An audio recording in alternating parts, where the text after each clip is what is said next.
ଢେଙ୍କାନାଳ ଜିଲ୍ଲା କାମାକ୍ଷାନଗର ବ୍ଲକ କାନପୁରା ସ୍ଥିତ ପଞ୍ଚାୟତ ରାଜ ଉଚ୍ଚ ବିଦ୍ୟାଳୟରେ ସଂସ୍କୃତ ସପ୍ତାହର ଉଦ୍ଯାପନ ଦିବସ ଅନୁଷ୍ଠିତ ହୋଇଥିଲା। ପ୍ରଧାନ ଶିକ୍ଷକ ଶ୍ରୀରାମ ରାଉତଙ୍କ ଅଧ୍ୟକ୍ଷତାରେ ଅନୁଷ୍ଠିତ ଏହି କାର୍ଯ୍ୟକ୍ରମରେ ଶିକ୍ଷାବିତ୍ କୈଳାସ ଚନ୍ଦ୍ର ପୃଷ୍ଟି ମୁଖ୍ୟ ଅତିଥି, ଶିକ୍ଷାବିତ୍ ଲୋକନାଥ ଷଡ଼ଙ୍ଗୀ ମୁଖ୍ୟ ବକ୍ତା, ପଣ୍ଡିତ ଉପେନ୍ଦ୍ରନାଥ ପଣ୍ଡା, ଶିକ୍ଷାବିତ୍ କୈଳାସ ଚନ୍ଦ୍ର ବିଶ୍ୱାଳ ସମ୍ମାନିତ ଅତିଥି ରୂପେ ଯୋଗ ଦେଇଥିଲେ। ସଂସ୍କୃତ ଭାଷା ଆଦି ଭାଷା, ବହୁ ଗ୍ରନ୍ଥ ଏହି ଭାଷାରେ ରଚିତ, ଯାହା ସମାଜକୁ ଦିଗ୍ଦର୍ଶନ ଦିଅନ୍ତି ବୋଲି ମୁଖ୍ୟ ଅତିଥି ମତବ୍ୟକ୍ତ କରିଥିଲେ। ସଂସ୍କୃତ ଭାଷାର ଆବଶ୍ୟକତା ଉପରେ ମୁଖ୍ୟ ବକ୍ତା ଆଲୋକପାତ କରିଥିଲେ। ସଂସ୍କୃତ ଶିକ୍ଷୟିତ୍ରୀ ପ୍ରୀତି ପ୍ରିୟମ୍ବଦା ପରିଡ଼ା କାର୍ଯ୍ୟକ୍ରମ ସଂଯୋଜନା କରିଥିବା ବେଳେ ବରିଷ୍ଠ ଶିକ୍ଷକ ସୁରେଶ କୁମାର ବିଶ୍ୱାଳ ସମସ୍ତଙ୍କୁ ଧନ୍ୟବାଦ ଅର୍ପଣ କରିଥିଲେ।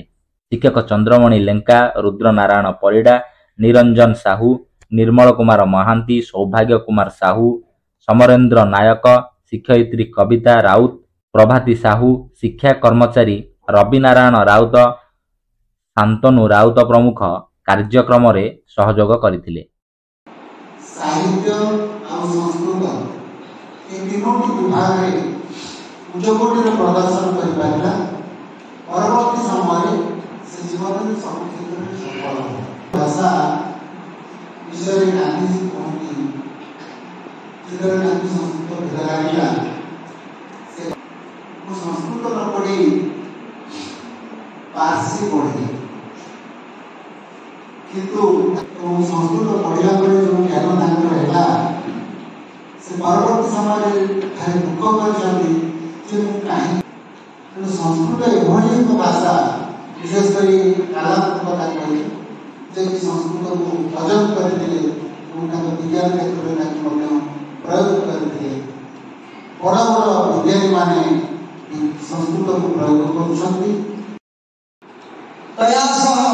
गीता हो गया पत्र नवसंधि